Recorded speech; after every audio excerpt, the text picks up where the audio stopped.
अस्सलाम वालेकुम, welcome to horror discussions. Friends, आज जो हॉरर स्टोरी मैं आपके साथ डिस्कस करने वाली हूँ वो हमारे साथ शेयर की है शहरयार ने। Shahryar, thank you so much for sharing your story with us. Friends, अगर आप भी अपनी कोई स्टोरी हमारे साथ शेयर करना चाहते हैं तो आप इस ईमेल पर अपनी स्टोरी सेंड कर सकते हैं। स्टोरी शुरू करने से पहले फ्रेंड्स, अगर आपने मेरे चैनल को सब्सक्राइब नहीं किया तो प्लीज़ मेरे चैनल को सब्सक्राइब कर लीजिए, लाइक शेयर कमेंट ज़रूर कीजिएगा। अस्सलाम वालेकुम, मेरा नाम शहरयार है और मैं इस्लामाबाद में रहता हूँ। आज जो वाक़या मैं आपके साथ शेयर करने वाला हूँ वो मेरे और मेरे दोस्त अदनान के साथ पेश आया था और इस वाक़ये ने हम दोनों की ज़िंदगियों पर एक बहुत गहरी छाप छोड़ दी। मैं अगर चाहूँ तो इस वाक़ये को अपनी ज़िंदगी में कभी भी भुला नहीं सकता। अदनान मेरा बचपन का दोस्त था और हम दोनों एक ही मोहल्ले में रहते थे। हम दोनों ने स्कूल में भी एक साथ ही वक्त गुजारा और कॉलेज में भी हम लोग एक साथ ही जाया करते थे। अगर मैं आपको साफ अल्फाज में बताऊं तो अदनान और मैं बहुत ज़्यादा बदमाशी किया करते थे। बात बात पर मोहल्ले के लोगों से उलझ पड़ते थे। अपने कॉलेज में भी हमारा यही रवैया था। ज़रा सा कोई लड़का हमसे गलती से भी टकरा जाता या ऊंची आवाज़ में बात कर लेता तो हम दोनों उसे मिलकर उसकी धुलाई कर देते थे। इस वजह से हमारे पेरेंट्स भी हमसे बहुत ज़्यादा परेशान थे और वो हमें समझाते भी थे कि हमें ये हरकतें छोड़नी पड़ेंगी, ये सब कुछ अच्छी बात नहीं है, लेकिन हम लोग उनकी बात नहीं सुनते थे। अदनान और मुझे लगता था कि शायद हम इस दुनिया के बहुत पावरफुल इंसान हैं और हमें किसी चीज़ से कोई डर नहीं, हमें कोई कुछ नुकसान नहीं पहुंचा सकता। एक दिन गर्मियों की छुट्टियों में मैंने कराची जाने का प्लान बनाया। कराची में मेरे एक मामू रहते थे और मैंने प्लान बनाया कि मैं छुट्टियां अपने मामू के घर जाकर गुजारूंगा और मैंने इसलिए अदनान को भी अपने साथ तैयार कर लिया कि हम दोनों वहाँ पर जाएंगे, छुट्टियां गुजारेंगे, काफ़ी सैर करेंगे, एंजॉय करेंगे, तो बहुत मज़ा आएगा। अदनान भी मेरे साथ तैयार हो गया। हम दोनों ने कराची जाने के लिए तैयारी कर ली और अगले दिन हम लोग कराची पहुंच गए। जब हम कराची पहुंचे तो मेरे मामू और उनके बेटे ने हमारा बहुत अच्छा इस्तकबाल किया, हमारी खूब मेहमान नवाजी की। हमने सारी रात गपशप में बातों में गुजारी। अगले दिन उठने के बाद हमने नाश्ता वगैरह किया और मैंने अपने कज़न से कहा कि यार चलो हम लोग कराची की सैर करते हैं और यहाँ की जो सबसे अच्छी अच्छी जगह हैं वहाँ पर हमें लेकर चलो। तो वो भी तैयार हो गया हमारे साथ और हम तीनों लोग जो हैं वो सैर के लिए चले गए।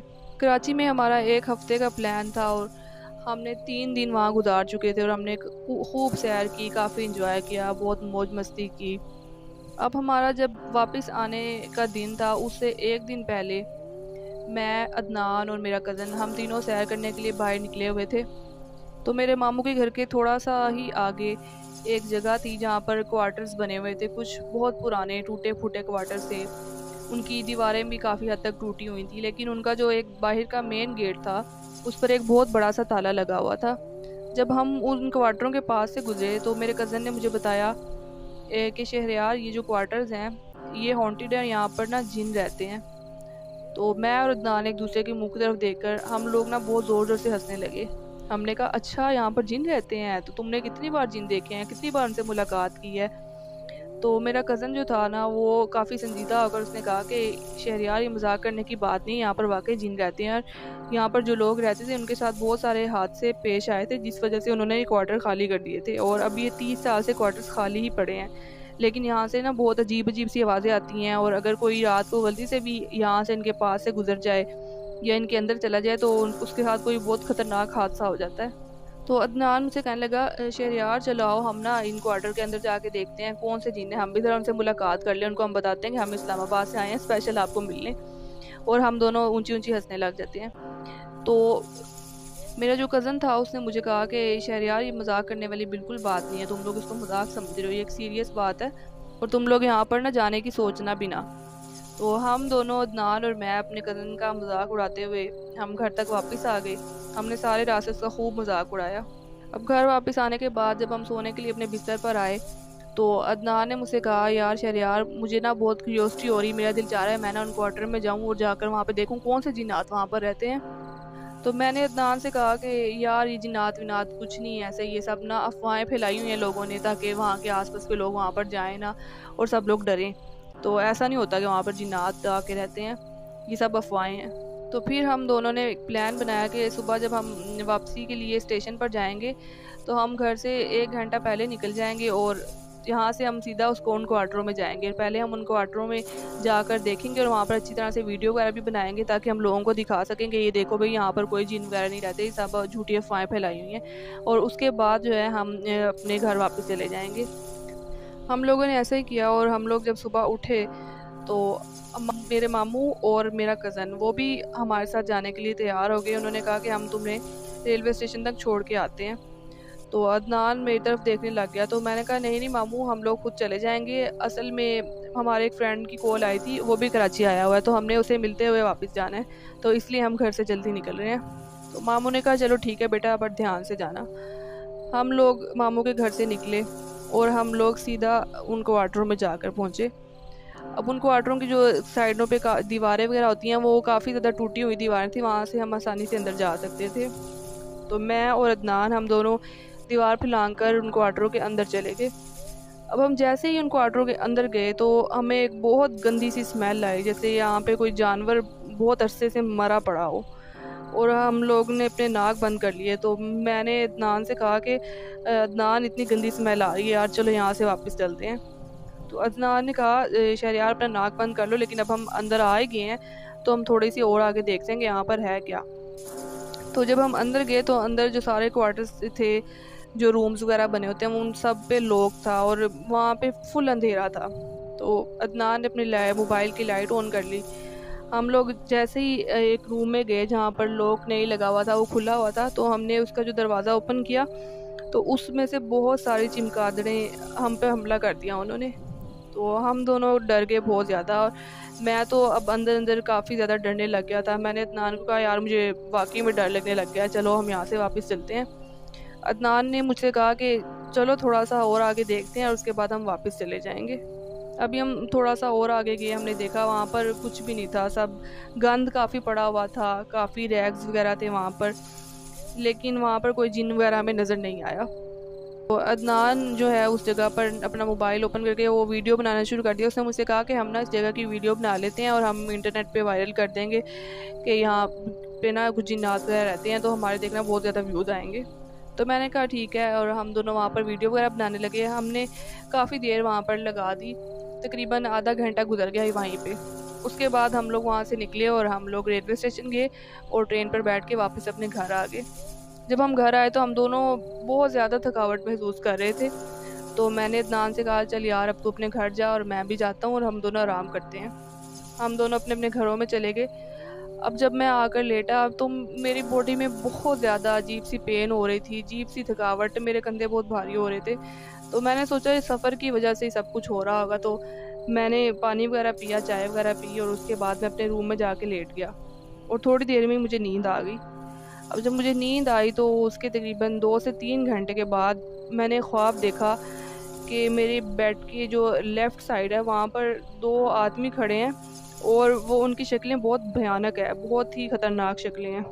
और वो मुझे कह रहे हैं कि तुम हमसे मिलने आए थे ना, अब देखो हम भी तुमसे मिलने आ गए हैं। और मैं वहाँ से भागने की कोशिश कर रहा हूँ और अपने आप को हिलाने की, चिल्लाने की कोशिश कर रहा हूँ, लेकिन मेरा पूरा जो बॉडी है वो पैरालाइज हो चुकी है और मैं हिल नहीं पा रहा हूँ। और वो जो दोनों आदमी है वो मेरे साथ खड़े हुए हैं। तो उनमें से एक आदमी जो होता है ना वो मेरी बाजू पकड़ लेता है, लेफ़्ट वाली, और उसको बहुत ज़ोर से दबाता है। और एक आदमी होता है वो मेरी लेफ़्ट वाली टांग पकड़ लेता है, उसको बहुत ज़ोर से दबाता है और इतनी ज़ोर से दबाते हैं कि मुझे ख्वाब में वो दर्द फ़ील हो रहा है। तो मैं चिल्लाने की कोशिश कर रहा हूँ लेकिन मैं चिल्ला भी नहीं पा रहा हूँ। और उसके बाद एकदम से मेरी आँख खुलती है और वहाँ पर कोई भी नहीं होता मेरे आसपास। मुझे बहुत ज़्यादा डर लग रहा था। मैंने सोचा मैं उठ के पानी वगैरह पीता हूँ, बाहर जाकर देखता हूँ सब घर वाले सो रहे हैं आराम से। तो मैंने जब उठने की कोशिश की तो मेरी लेफ़्ट साइड जो है वो पूरी पैरालाइज़ हो चुकी थी। मेरी लेफ़्ट साइड का ना मेरी बाजू काम कर रही थी और ना ही मेरी टांग काम कर रही थी। तो मैंने थोड़ी सी अपनी गर्दन घुमाकर देखी तो मेरी जो बाजू थी उस पर बहुत अजीब से नाखूनों के निशान थे और उनमें से काफ़ी ज़्यादा ब्लड निकल रहा था और मुझे बहुत ज़्यादा पेन हो रही थी। तो मैंने उठने की काफ़ी कोशिश की लेकिन मुझे उठा ही नहीं जा रहा था और मैंने सोचा कि मैं अपने घर वालों को कैसे बुलाऊं। तो मेरी जो साइड टेबल थी राइट साइड पे, मैंने उसके ऊपर जो चीज़ें पड़ी थी उनको हाथ से नीचे गिराया ताकि शोर और मेरे घर वाले आएँ। तो जैसे ही मैंने उन चीज़ों को नीचे गिराया तो मेरे पापा मेरे रूम में आए और उन्होंने पूछा कि शहरयार ये कैसी आवाज़ थी। तो जब उन्होंने मुझे देखा तो मेरी आंखों से फुल आंसू आ रहे हैं और मैं हिल नहीं पा रहा हूँ। तो उन्होंने मुझसे पूछा, शहरयार बेटा क्या हुआ है तुम्हें? लेकिन मैं हिल ही नहीं पा रहा हूँ। मैंने उनको इशारे से बताया कि मेरी लेफ़्ट साइड बिल्कुल काम नहीं कर रही, पैरालाइज़ हो चुकी है। अब मेरे पापा बहुत परेशान हो गए और सुबह हुई तो उन्होंने डॉक्टर्स वगैरह बुलाए। तो डॉक्टर्स ने देख के, उनको भी कुछ समझ नहीं आ रहा था कि अचानक से एक ऐसा ये सब कुछ कैसे हो गया मेरे साथ। लेकिन मेरी ट्रीटमेंट वगैरह शुरू हो गई और मेरा काफ़ी मुझे मेडिसिन वगैरह दी जाने लगी। लेकिन मेरी जो साइड थी वो फुल पैरालाइज़ थी, वो काम ही नहीं कर रही थी और उसको बिल्कुल आराम नहीं आ रहा था। तो अदनान जो था वो मुझसे मिलने आया और वो काफ़ी परेशान था मेरे लिए। हर रोज़ जो है वो अदनान मुझसे मिलने आता था और मेरे लिए फ्रूट्स वगैरह लेकर आता था और काफ़ी देर तक मेरे पास बैठकर बातें वगैरह करता रहता था। मैं अदनान को बताना चाह रहा था कि वो जिन्नात वहाँ पर वाक़ई थे और ये मेरे साथ जो कुछ भी हुआ है उन जिन्नात ने ही किया है, लेकिन मैं बोल ही नहीं पा रहा था, मेरे मुँह से कुछ वर्ड्स ही नहीं निकल पा रहे थे। मैं बोलने की बहुत कोशिश करता था लेकिन मेरे से कुछ बोला ही नहीं जाता था और मेरे दिल में एक ही ख़्याल था कि उन जिन्नात ने मुझे नुकसान पहुँचाया तो वो यकीनन अदनान को भी कोई नुकसान पहुँचा सकते हैं। तो एक दिन अदनान मुझसे मिलने नहीं आया। अब मैंने सोचा हो सकता है वो मसरूफ़ हो, कोई कहीं पे बिज़ी हो। तो 2 दिन गुज़रे तब भी अदनान नहीं आया, 3 दिन गुज़र गए लेकिन अदनान मुझसे मिलने नहीं आया। तो मेरे पापा एक दिन मेरे पास बैठे हुए थे 3 दिनों के बाद, तो मैंने उनसे पूछा इशारे से कि अदनान कहाँ है? अदनान मुझसे मिलने क्यों नहीं आया? तो मेरे पापा की आंखों से एकदम आंसू आने लगे। तो मैं बहुत ज़्यादा परेशान हो गया और मुझे समझ आ गई कुछ तो गड़बड़ है। मैंने अपने पापा से इशारे से पूछा कि मुझे बताएं क्या हुआ है, अदनान कहाँ पे है? तो मेरे पापा ने मुझे बताया कि आज से 3 दिन पहले जब अदनान तुमसे यहाँ से मिलकर अपने घर वापस गया था और वो रात को जब अपने रूम में सोया हुआ था, तो उसके रूम में से अचानक से बहुत अजीब-सी, बहुत भयानक सी आवाज़ें आने लगी और अदनान की सिर्फ़ चीखने की आवाज़ें आ रही थी, बहुत ऊँची-ऊँची। तो अदनान का भाई और उसके अब्बू जो हैं वो उसके रूम में गए, दरवाज़ा खटखटाया लेकिन कोई दरवाज़ा भी नहीं खोल रहा था और अदनान अंदर चीखता जा रहा था, बहुत ज़्यादा चीख रहा था। तो जब इन्होंने रूम का दरवाज़ा तोड़ के ये अंदर गए तो अदनान वहाँ पर बेहोश पड़ा था। ये लोग उसको उठाकर हॉस्पिटल ले गए। हॉस्पिटल ले जाने के 2 दिन के बाद उसे होश आया और होश आने के बाद अदनान बिल्कुल पागल हो चुका था। उसको कुछ याद नहीं था, वो किसी को पहचान नहीं रहा था। वो बस एक ही बात बोल रहा था कि वो दोनों आदमी मुझे मार देंगे, वो दोनों आदमी मुझे मार देंगे, मुझे बचा लो, मुझे बचा लो।